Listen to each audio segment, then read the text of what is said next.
Joining us now to discuss the seriousness behind it all is Jamil Jaffer. He's the executive director of the National Security Institute at George Mason University. Jamil, thanks so much for being here. So let's go over this. In the indictment, there's a table listing out 31 classified documents Trump kept at his Florida Mar-a-Lago property.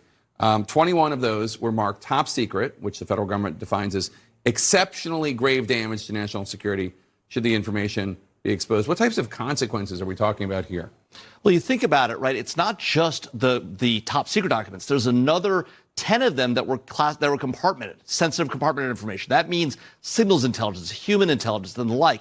On top of that, another 8 in special access programs, so sensitive that the actual trigraph, the descriptor of what kind of classified material it was, is redacted out of the indictment. So we're talking about some of the most sensitive secrets the government has, some of the most sensitive collection methodologies. So simply putting those in a bathroom at Mar-a-Lago, putting them on a stage at Mar-a-Lago, any of that, that's all crazy. These things are supposed to be kept in a sensitive compartmented information facility under lock and key with an armed guard response right outside.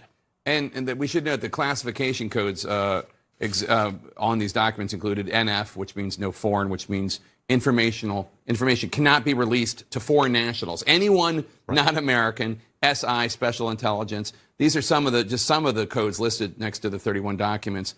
Are there any that jump out to you in addition to the one that you couldn't even give the whole name of the file because of the top secret code word that could really harm national security, could actually put people's lives in danger? Sure, there are some that are marked HCSP, Human Control System Product. That means the product of some human intelligence source. It's something a human who's in place in a foreign country giving us secrets from that country that is included in there. That means if that information is revealed, that country could know who that person is, take action against them, arrest them, even kill them.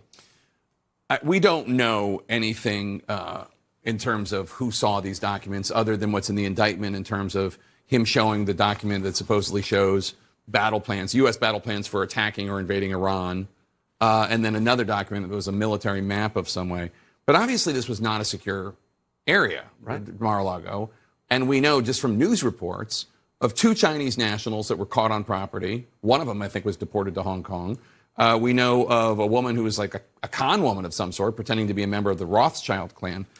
I mean, I would think if I were a spy with North Korea, Russia, Iran, China, and Donald Trump went down there, I would think this is a target-rich environment. I don't think it's a coincidence that 2 Chinese nationals showed up there. Right. No, I think that's exactly right. And I think that as we look at this, we'll see that there is evidence of foreign nationals trying to access the facility, not necessarily because they knew the classified documents were there. We didn't know. They may not have known. But they saw this as an opportunity to talk to people who had clearances, talk to people who might have had sensitive information and the like. And so I think we'll find that out, that was actually the case, that intelligence officers targeted the Mar-a-Lago compound going forward. But even beyond that, the real problem here, this is the kind of material that you store in a room under lock and key inside a safe, inside a room that's alarmed with baffles around to prevent signals from getting out, and an armed guard response right outside if the room is breached. None of that, not even close to that, was present at Mar-a-Lago. And, I mean, we saw Nikki Haley today talking about how her husband, who's in the South Carolina National Guard, is going off to Africa. Right. And, like, this is the kind of thing that could put, I mean, she implied his life in danger. That's true. Absolutely. These special access programs are just the kind of programs that protect information about deployments just like that. These military maps that the president apparently showed people who didn't have security clearances, these military battle plans, these are exactly the kind of things that put American service members' lives and intelligence officers' lives at risk, not to mention the human control stuff that puts our assets, people who are spying for us in foreign governments, at risk as well. All right, Jamil Jaffer, thank you so much. Good to have you.